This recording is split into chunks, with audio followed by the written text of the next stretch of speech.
What's going on, my friends? How the heck are you? I am the pizza trailer park guy. I'll tell you all about that in a few minutes. First, I want to tell you a story. Maybe you've never heard of this young man. His name is Cliff Young. He's an Australian. If you look at the history of Australia, it's actually super interesting. Like a million years ago, it was kind of like a prison. Anybody heard that? They just like shipped all the crazies down there, and Australians are crazy to this day because of it. But Cliff Young was a farmer, and at the age of 61 years old, he decided to enter a foot race, but not a normal foot race. It was this maniacal Australian version of a foot race. It was a 544-mile race, and this is a true story. In 1983, Cliff Young, this regular dude, this farmer, he entered this race, and he actually won this race. He wasn't a professional athlete. There was super ultra marathon runners from all over the world coming to this thing. It took him 5 days, 15 hours, and 4 minutes to finish the race. And this little old man, well, it's not that old, but 61 for a 500-mile race, right? He wins the thing. And I tell you that to say this. If Cliff Young did that, I promise you can make it through my presentation. Yeah. Anyway, this is a picture of my oldest son, Maverick. I actually have 5 kids. And this picture was taken when he was 8 years old. He had just successfully exited his first business. Now, in our family, we believe that entrepreneurs are the most important people on the planet. Okay? If anybody has kids, who wants your kids to have an unfair advantage and to understand all of the stuff that you're here learning? Anybody? I wanted the same thing for my kids. And we have a system, a family system in my house where when my children turn 7 years old, they're all eligible to receive a $500 capital injection from dad to start a business. Now, this is a loan. They have to pay it back. Maverick took his $500 and decided he wanted to start a candy machine business, which was perfect because my wife found these little, you know, the quarter machines where you get like Skittles and M&Ms and stuff. We found 5 of those for sale at a garage sale, and we bought them. We bought Maverick a little tablet. He had a little uniform. He had a little hat. It said Maverick's Candy Company. And Maverick said, Dad, I have to get my machines. I have to put them in these businesses so I can start making money. And I said, yes, you do, but I can't help you with that. Maverick, you're going to have to do hard things. So we memorized a script. I wrote a little simple script, something that went something like this. Hi, my name's Maverick, and I have a candy machine company, and I was wondering if I could place my candy machine inside your restaurant. Something like that, except way cuter, right? And we memorized the script, and we drilled it, and we drilled it, and we drilled it, and he's just a tiny kid, and I started getting concerned because he'd get upset and he'd start crying. I said, no, it's okay, buddy. You got this, right? Honestly, I thought it'd be really, really easy for him because who's going to say no to a 7-year-old kid with that script, right? It's just pure gold, right? But the opposite happened. We went to the first place, and I made him go into a restaurant by himself and ask for the manager, remember, doing hard things, to read his script. He comes back after a couple minutes, and his face is white, and the guy had told him no. And he's almost in tears. I said, no, buddy, it's okay. Like, that's business. Like, we're doing hard things. We're good. So we went to the next place, is a hair salon. I'm like, oh, these women, how are they going to say no? He's this cute kid with candy, right? He goes in, they say no. Now I'm getting concerned. We ended up going to 25 businesses to place 5 candy machines, and Maverick walked in there doing hard things and got them placed. How insane is that? That's pretty cool, right? When you look at your own business, you have to do hard things. All the good stuff is on the other side of hard things. I'm curious, based on yesterday when I was watching, the event, it seems like a lot of you guys have a younger company.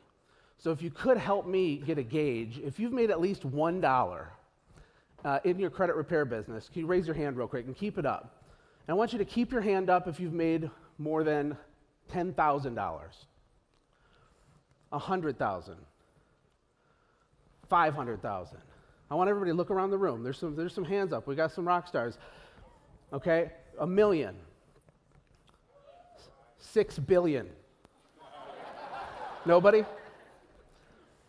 I want you to understand that the people that have achieved those great things, they're not better than you, but I can promise you they've done a lot of hard things, right?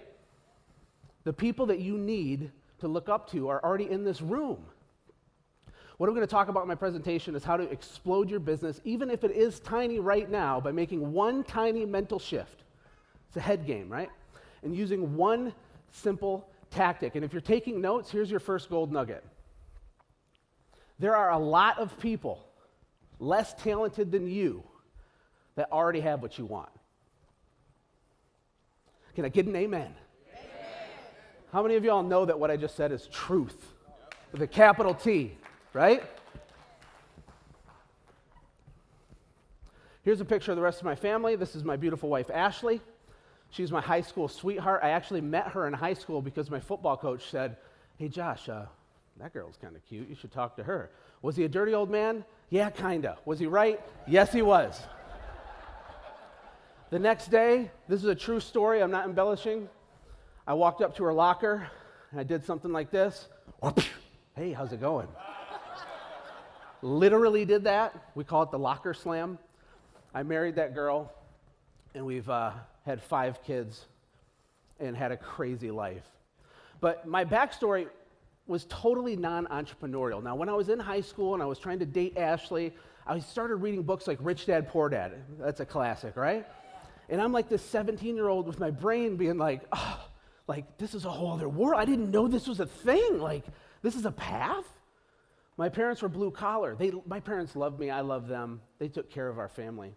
But they had absolutely zero idea about wealth creation, value creation, business, positive thinking, none of that stuff.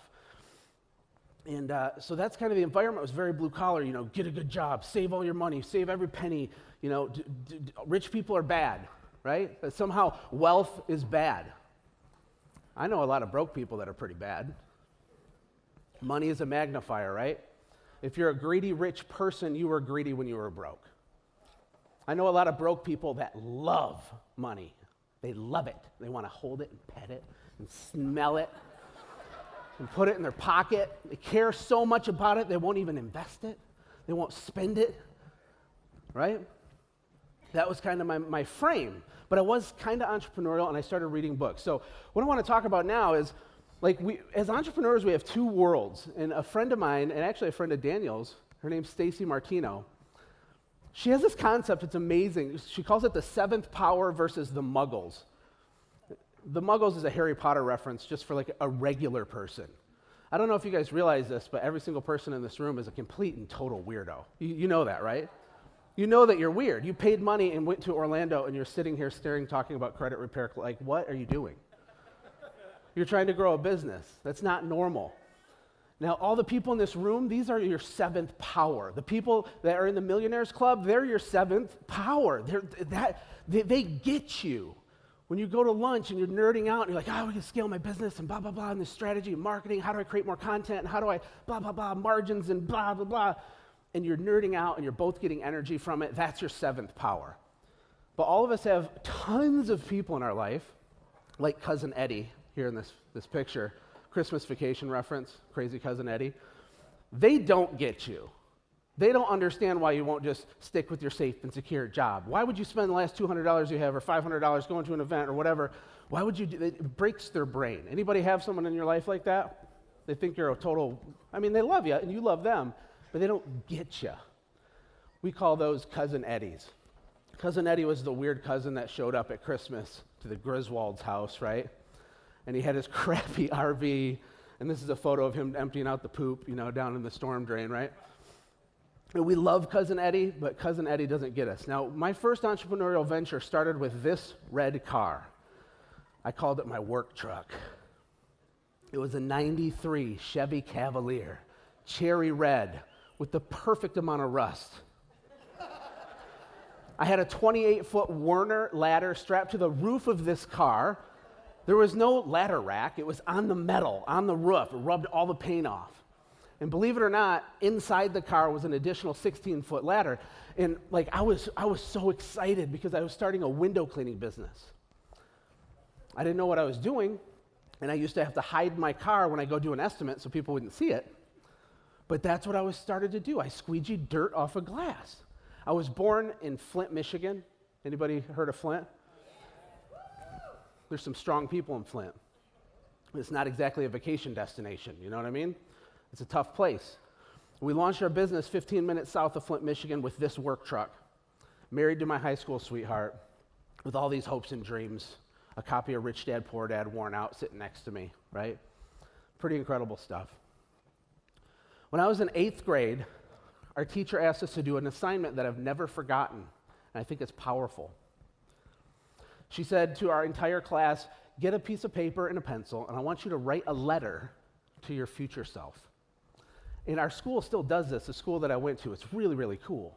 You write this letter of like who you're going to be and what you will be like and what you will have accomplished, and then when you graduate high school, they keep them and they give them to you, which is amazing. And I could see it so clear. It was crystal clear. I write this letter. I'm like, all right. By the way, this is an actual picture of me after a sunburn. Just kidding. But this was a good 8th grader picture. So I'm writing the letter, and I'm like, you know, I'm going to be a 6'4", 215-pound linebacker playing football, 4.0. Got my trophy girlfriend. I'm going to go play Division I college football. And this is what I thought I was going to look like.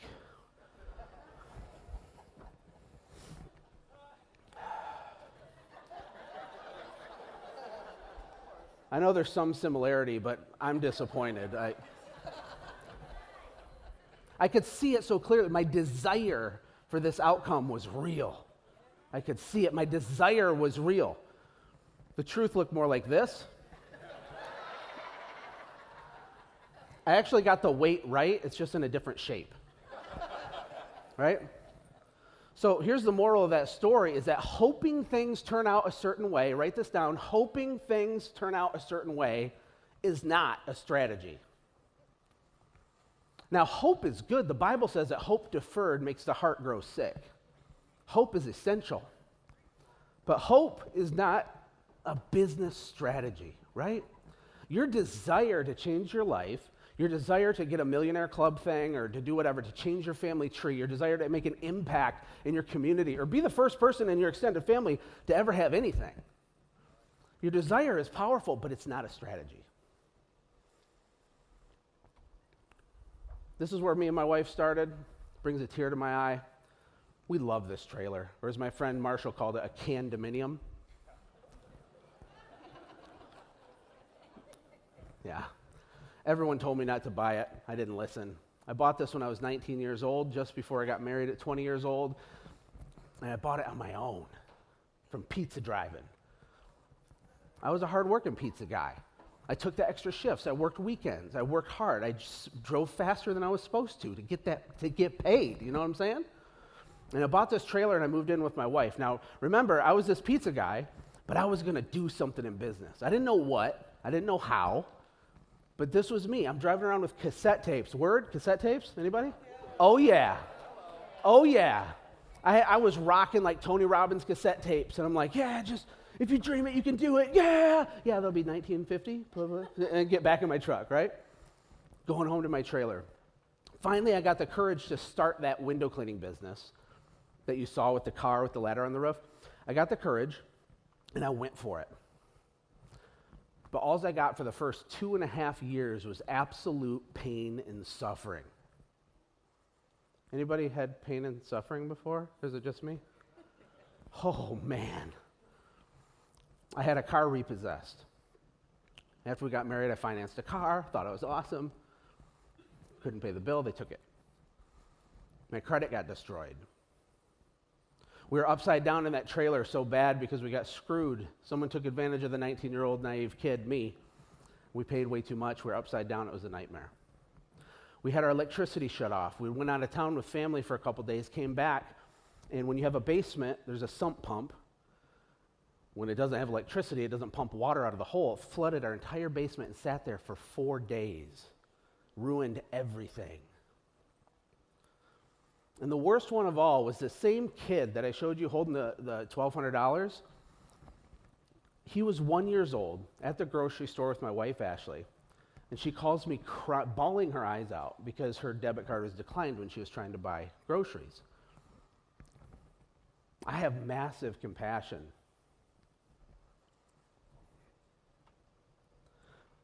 for anybody doing hard things. I felt like a total failure, right? Who's actually experienced, the swipe of the card and the cashier's like, yeah, sorry, that was declined. And you're like, that's impossible, try it again, right? And then they do it again, and you're like, weird, the internet must be broke. Something, clearly, ISIS is, there's a hack, right?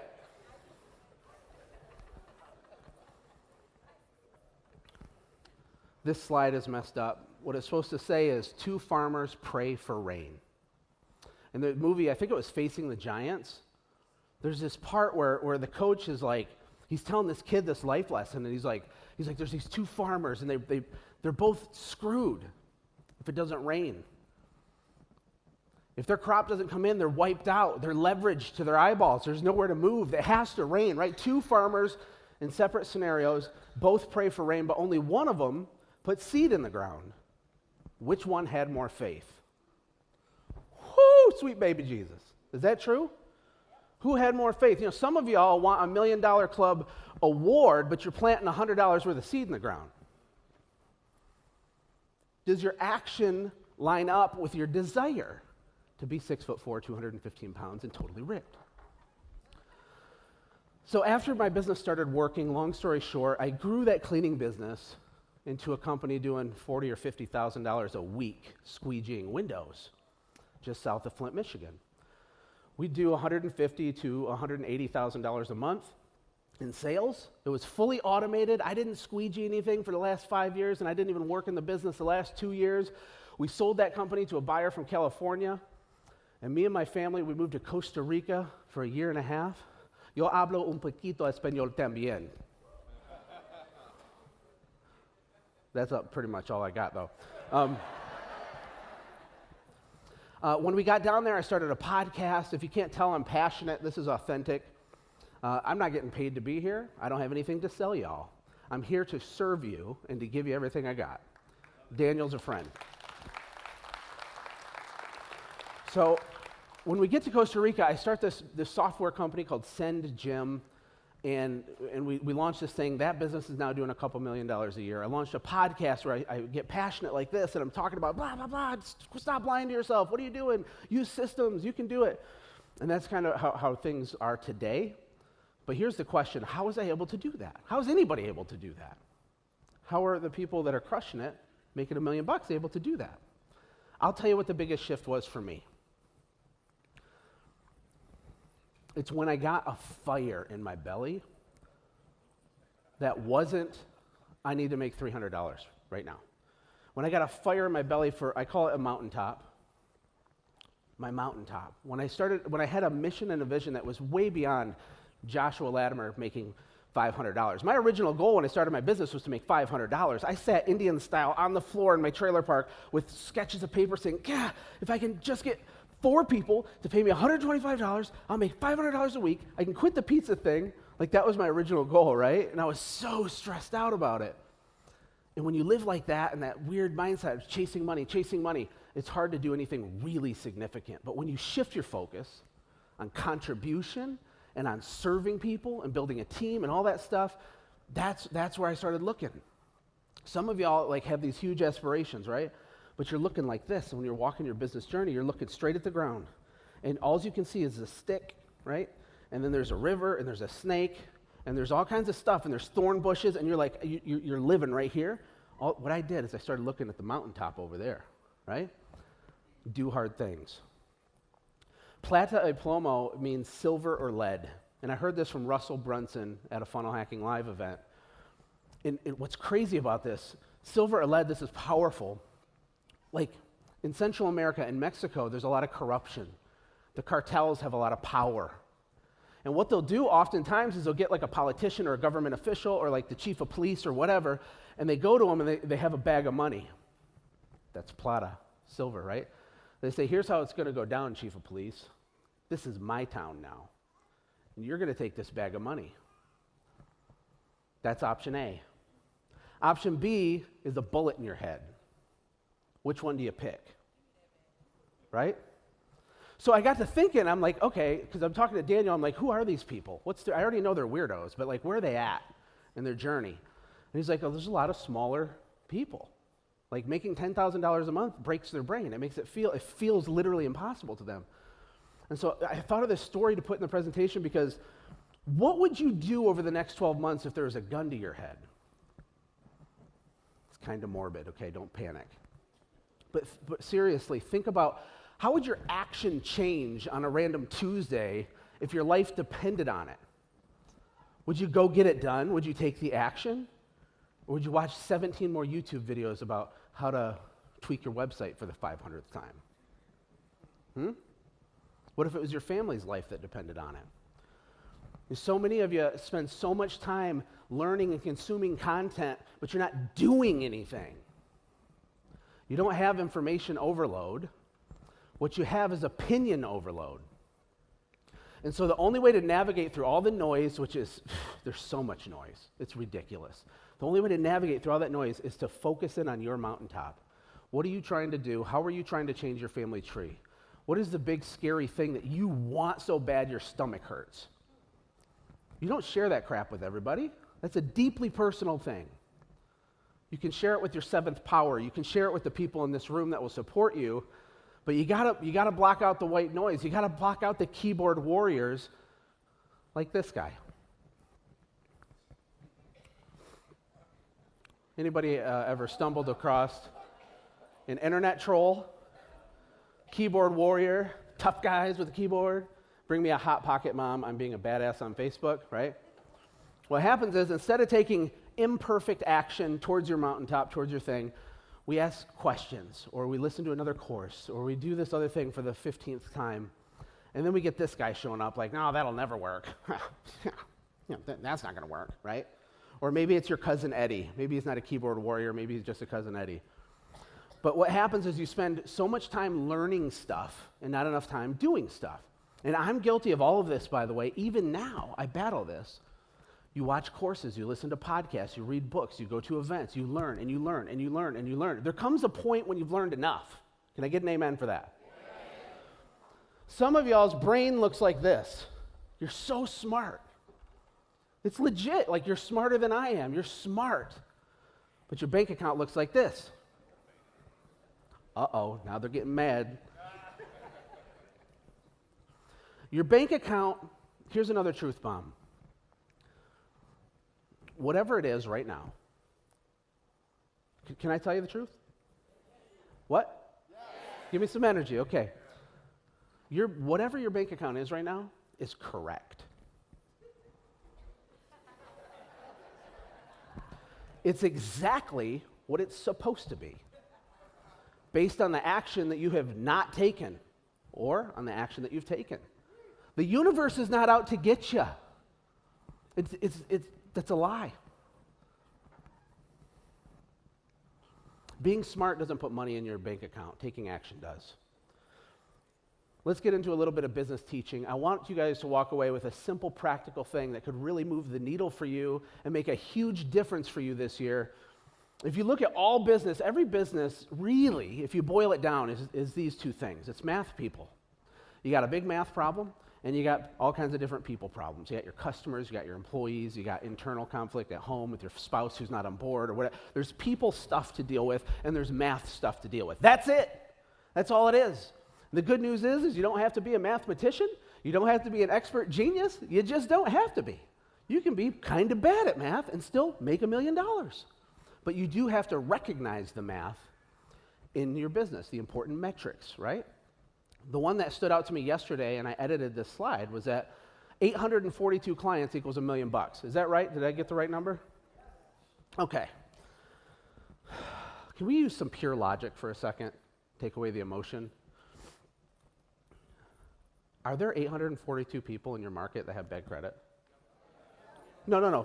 Come on, let's be truthful. Really think. Do they exist? Yes. What? Yes. They do? They exist? Why haven't they given you money? Wait, okay, let me ask you a follow-up question. So they exist. They have really crappy credit, which sucks. Does having crappy credit suck? Okay, so there's pain. You can fix it for them, right? Wait, what? You can fix it? Which takes away the pain. Okay, but they haven't given you money yet. That's weird. Listen, the money's already there. You don't have to create customers. They're already there. You just have to divert them to you and tell your story and convert them into a sale, right? So if you want to be in the Millionaires Club, I think it was 24 people. Way to go, Daniel and Keenan, by the way. That's insane. Providing, facilitating, and everybody that did that. That is just amazing. And maybe 842 is too big for your brain right now. Use a tenth of it. Look at it as 84 or 85 clients. Do $100,000. That is not Mount Everest. You know, I mentioned in the beginning that we have these things called family systems. We have tons of them. My kids, we have our own family logo. We don't believe that we should have another name brand. We believe that our family is our own name brand, right? We have family systems like Do Hard Things. We have, I have special days with my kids every week. We have Sawyer Sunday and Tucker Tuesday and Maverick Monday and Finley Friday. And we have systems, right? Your business uses systems. Your family needs to use systems too. But this is not Mount Everest. And one of the t-shirts that we have says, it is not Mount Everest. I had it custom made by one of my designers. We put it on our shirts, and my kids wear it because emotionally, 842 clients for a lot of people feels like freaking Mount Everest, right? That's a lot, right? But for the people in the Millionaires Club, it doesn't feel like Mount Everest. So the truth is, it's not Mount Everest. It just feels like Mount Everest. Does that make sense? Okay, so how do you do this? How do you conquer this? Well, the thing I'm going to share with you is called relationship marketing. Now, I want you to promise me that you won't check out because you think you know what I'm about to say. Don't check out because you're like, oh, yeah. No, I read that. Unless you have 842 clients, you cannot check out, okay? Oh, yeah, read in a book 7 times, right? I wanted to pick the simplest thing to share with you that I believe has a 100% success rate. What's the success rate? 100%. If you do what I'm about to share with you, the way that I'm about to share it, I promise you, you will get 842 clients or more. Who wants to hear what that is? 100%. All the logic people are like, well, nothing's 100%. That's just silly. Silly. Nice guy, but silly.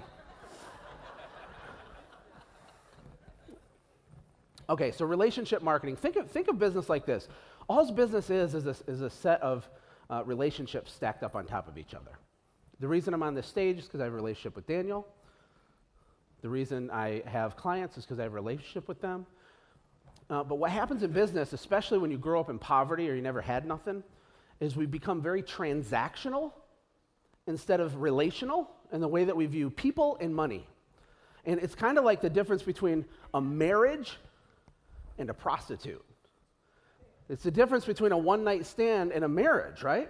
On my wedding night, this is funny, but on our wedding night, we get home, and I'm a kind of a logical person. And I'm like, cool.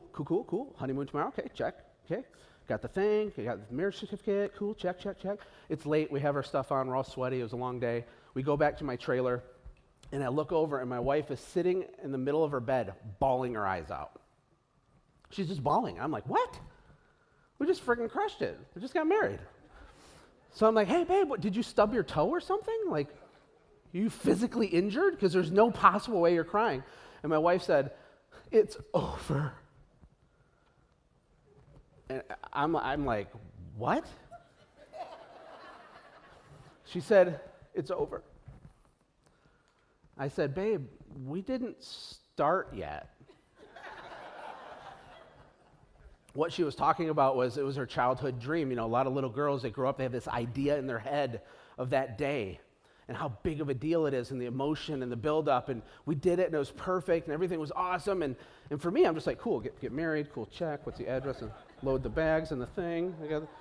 For her, it was like, it was over. But with our business and oftentimes in marriage, people only prepare for the wedding and they don't prepare for the marriage. Whoo! Write that one down. So relationship marketing means that you look at your clients differently. You look at them as an asset that's going to produce a yield for you for years, but you also look at them as an asset that you're going to tend to and you're going to care for. Not everything has to be about extracting money every single second. Not every time I tell my wife I love her, am I trying to have sex with my wife. I want to every time, but I'm not always doing that. Because that would be transactional. What if I only told her I loved her on the wedding day, and then we'll be married 17 years this summer? Yeah. What if I never said I love you again, and then she's loading up the minivan and the kids, and she's like, I'm leaving you, Josh Latimer. You don't even love me. What if I said, like a typical man, what are you talking about? I already told you I loved you when we got married. Jeez, what do you want from me, woman? Right? But we treat our clients like that. We treat our influencers like that. Not meaning to, but we do. So 842 potential clients. There's different ways you could get them and stuff. The one I want to highlight is in what I call influencers. I think Daniel and the CRC people call them partners, right? Do you have partners that you're using in your business? What's the word? Affiliate, I'm sorry. Affiliate. So you have like a mortgage broker or something that has all these people and they're feeding that to you, right? Because it helps both of you, correct? Okay, so I call it influencers. You can call it affiliates, whatever the case is. Your 842 clients live right there. You can get referrals from your friends and family. All that's good and warm and fuzzy. But we're going to build a simple strategy for you to guarantee you to get 842 clients by using relationship marketing, by not focusing on money right now, but by planting seeds. By planting seeds, right? This picture is a building called the General Motors Tech Center. It's in Warren, Michigan. This is a window cleaning account that we got that was $318,000 per year in revenue. This account, we got it because we had a relationship with one person. What's really crazy is that when you do like a $99 deal for your client, it's two people coming to an agreement, mutual trust, and the deal is done, and there's $99 exchanged, correct? The same thing happens when people sell billion-dollar companies, except there's more lawyers involved, right? But it's two people coming to an understanding, exchanging value mutually, right? Does that make sense? These relationships, these affiliates, or as I call them, influencers, they are doorways to buckets of clients for you. And so it's okay to be patient and to pump the brakes and wait a minute. If it takes you 3 months to finally go to lunch with this important person so you can share your heart and the passion you have to fix people's credit and to change their life, who cares if it takes 3 months for you to work that relationship? You've heard of customer acquisition cost, right? Like how much can you spend in ads to get a customer? I want you to think about this. How much, not just money, but time are you willing to spend in influencer acquisition costs? How hard are you going to pursue these relationships? One influencer is the equivalent of this. That's good, right? It's getting heavy in the room right now. Step one is you want to do some data mining. This is very simple stuff. Remember, you're not allowed to check out. Now, this is all fake stuff I made at my hotel room last night. Don't tell Daniel. But this is an actual data mining sheet. We used a similar thing that had more columns on it in our company, actually in all of my companies. This sheet has personally made me at least $5 million in my business career. And what you do is you get strategic on who we want to be in a relationship with. And it takes work. And you don't get any money right this second when you do this, but it has a 100% success rate, and you will crush it if you follow and execute on this, right? So we got Dan Smith, the top line. We also would keep track of who their gatekeeper was. Anybody ever do any cold calling or come from a sales background? We love our gatekeepers, right? No. The gatekeeper is the person whose sole job on earth is to stiff arm you and make you cry yourself to sleep, right? So you're like, hi, Josh Latimer calling for Dan Smith, please. And then Rita, she's like, no, right? So I want to know who Rita is. What type of industry are they in? And then all of their relevant contact information, even more than I have on this slide. Their email. I want their pager number. I want everything. I want links to their physical address so I can mail them stuff. I want links to their social profiles. And then the most important piece to this is keeping track of how many times you touch these contacts. Not literally, that's sexual assault. Don't do that. But how many times you reach out and you just say hi. You're not trying to close the deal when you reach out. You're trying to have a conversation. You're trying to say, hey, Dan, hey, I know you're in the mortgage business. I really think we could really help each other. I'd love to just buy you lunch sometime. I know you're busy. There's no pressure at all. Would it be okay if I reached out and tried to set something up, right? And then he's like, it's not a good time. Doesn't matter. One touch. 6 weeks later, Dan, what's up, Josh? Hey, listen, I had a note to give you a call. I know it wasn't a good time. Let's go get some chips and salsa. I got to show you something that's really could help both of us a lot. And I'd just like to get to know you and your business more, see if there's anything I can do to help you. It's not a good time. No problem, Dan. Have a good one. Touch, 2, right? You work this list forever and ever, for always and always, with no exceptions, no excuses, like a beast, and you'll make a whole bunch of money. And it's actually easy to do when you detach yourself from the money outcome piece of it. You don't have to feel bad when you don't get money on that phone call. You're working a strategy. Broke people obsess over tactics. Rich people obsess over strategy. Broke people go on Facebook and talk about, what color should the button be on my blah, blah, blah, blah, right? It's like, rich people are building authentic relationships, serving and giving with no expectation of results, because someday, something really good will happen for both of them. That's what relationship marketing is. You can also use relationship marketing with your current customers in lots of ways. You can send them stuff. You can stay top of mind. You can show appreciation. You could spend a few bucks and send them a box of brownies and say, hey, you're awesome. I'm glad your credit's good now. We just want to say we love you, right? It costs $10 to do that. Most people won't. I want you to think of this data mined list as the deed to a gold claim. Earlier I said a lot of you have $1 million goals and desires, right? You have the desire to do $1 million, but you're only planting $100 of seeds in the ground, right? Another analogy I like is you all have deeds to a gold mine that's guaranteed to have $5 million of gold in the dirt. Okay, let's pretend that this stage is a gold claim. I'm going to divide it up. There's actually lines on this stage that you can't see, but there's 6 chunks here. And this is my chunk. And I'm standing here. And I got my data mine list of all the influencers, all the potential affiliates, all the people that I know as a doorway to me changing my family tree. I'm standing here, right? But I ain't willing to get my fingernails dirty to get the gold out of the ground. That's crazy, right? Is it just me? Come on.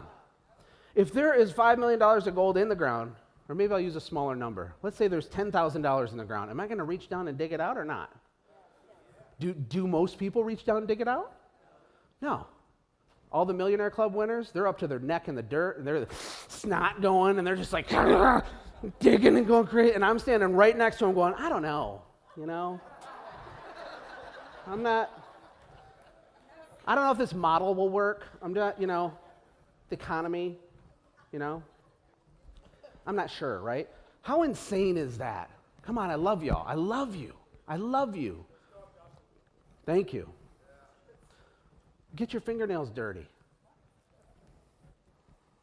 You have been issued a deed to a mining claim.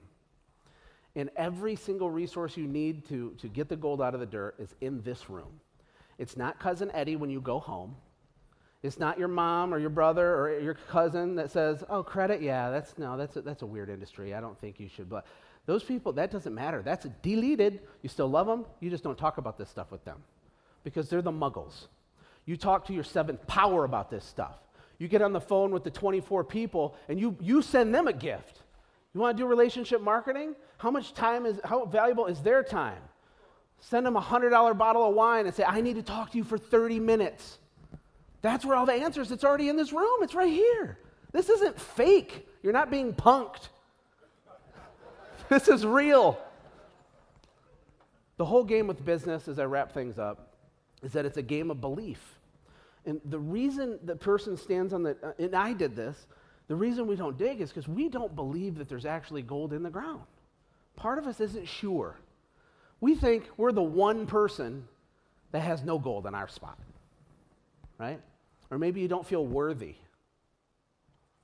Maybe someone told you you were worthless your whole life. Maybe they told you that money was evil.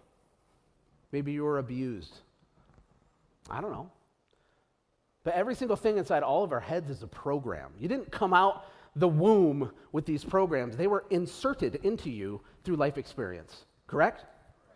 So we all have different programs. That's why, Billy over here is digging up to his neck saying, yeah, get it, get me some, right? Just going, pow, pow, pow, pow. He's using a different operating system in his brain than maybe you are if you're hesitating. And the best thing you can do to fix that is to modify your level of belief. And if you don't have enough belief, you can borrow some of mine. Put your hand out towards me like this right now. Let's be super cheesy all together. I want you to put me right, you know how you can go like this with someone? I want you to grab some belief from me and put it in your pocket. Just a little extra belief. I'll be fine. I got plenty. You can take 2 scoops if you want. Just put it in your pocket, and when it gets hard and it's a Tuesday and something happens and you're not feeling the energy of a presentation like this with a fog machine where we're totally manipulating your emotions, when you don't feel that, you reach in your pocket and you pull out that belief. This is a guy named Roger Bannister. He was the guy that ran the 4-minute mile, a sub 4-minute mile for the first time. And this is another thing that I stole from Russell from Funnel Hacking Live, because it's amazing. It's like one of the most epic belief stories I've ever seen. So for all of recorded human history, no one could run a mile in less than 4 minutes. Everybody's like, yeah, I can't do that. That's the limit. Yeah, that's the limit. And then this guy comes along and he just did it. The moment he did that, a gajillion people did it. What? That's insane. That's so crazy. Look at the Roger Bannisters in this room are the Millionaire Club winners. Yeah. They already did it. And they probably don't have a Harvard MBA. Maybe they do. If you do, that's friggin' awesome. So I still struggle with my belief too. And in an effort to be authentic with you, is this doesn't stop, right? So when I had my first $10,000 month, I thought it was like the clouds parted open and one ray of sunshine came down and hit me, and I did one of these. And I'm like, I did it. I just want to thank all the little people. It was like I did it, right? But that feeling goes away pretty quickly, and you move the bar, right? Ooh, we like to move the bar. So then I moved it to 50,000. That's literally, I'm like, if I'm 73 and I'm kind of done, I'm done. If I can get to where I hit 50,000 a month, the sun will part again and the light ray will hit me and I will have achieved everything. Well, then I hit it really fast. And then I moved it to 100. Then I moved it to 200. My software company's biggest month so far with this new company I have is $257,000 in a month. And so now my site's on $1 million. How can you do $1 million a month, right? So the point is that wherever the bar is, you keep up-leveling your belief. I paid a whole bunch of money to join this mastermind group with Russell to up-level my belief. This group now costs $50,000 a year to be in it. And I'm wiring this guy on the internet money, and I'm like, oh my God, what am I doing, right? The reason I did it was to get in a room twice a year with people like Daniel and Keenan and a whole bunch of other weirdos. They're at a similar level to me and further ahead, so I could borrow their belief. Because I'm having some mental struggles figuring out how to go to 10 million from 2 million, and it sounds crazy, but it's the same way I felt when I was trying to go from 10,000 to 50,000. Does that make sense? It's the same thing, And Russell, he has a $100 million company. He's getting mentored. He's reaching out. He's like, what am I doing wrong? Why can't this be $1 billion? Because it has nothing to do with money at all. It has nothing to do with money. It has to do with impact. It has to do with growth. It has to do with feeling great because you're winning. So I'm going to wrap it up right now. I'm going to land the plane. How did I go in my 93 Chevy Cavalier to doing $40,000 a week just in that window cleaning business? How did I do that? How does anybody do that? When your belief changes, your action changes without any effort. If you're standing on the gold mine and you don't believe there's gold in the dirt, you're not going to dig around in the dirt, right? Is that right? Okay. If I could do like The Matrix, you know the movie The Matrix, where they plug the thing in, and you're like, and now you believe there's like a ton of gold in the dirt, I'm jumping head first and just like, and go. The only thing that changes is your belief. So write that down. Hey, thank you so much for watching. If you enjoyed what you watched, click the video on the left to watch the previous upload. And if you want one of my personal favorites, click the video on the right. And of course, don't forget to hit the middle to subscribe so you never miss an upload. Thank you again for being on this journey with me.